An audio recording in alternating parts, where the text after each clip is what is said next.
Oh, sorry, caught me reading my book. As you can see, I'm on to some quite advanced reading at the moment. Quick question for you.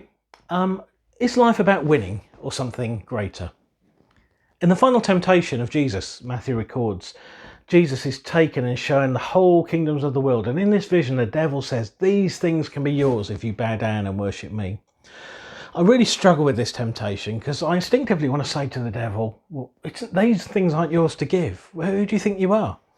And I'm reminded of verses like 1 John 5:19, the whole world is under the control of the evil one. And whilst we believe that God is sovereign and all-powerful, there is some sense of which evil reigns. Reigns is probably the wrong word. Evil, it has power in the world at this moment, but one day all that will end.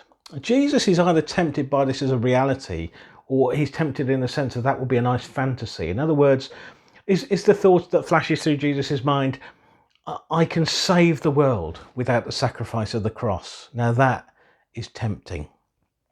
And it was probably the love of Jesus. It was the love of Jesus that kept him going, to the cross where he died for us. And in that moment, as he died on the cross, there was that sense of someone could have said to him, how much do you love me? And then rather than saying to the moon and back, which would have been nice, but wouldn't have been far enough, he kind of says this much as he stretches out his hands and he dies.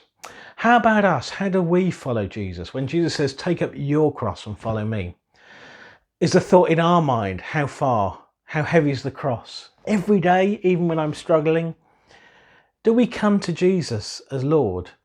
Or do we come to him and follow when it suits him? Is it more like social media where we click follow when we can click unfollow?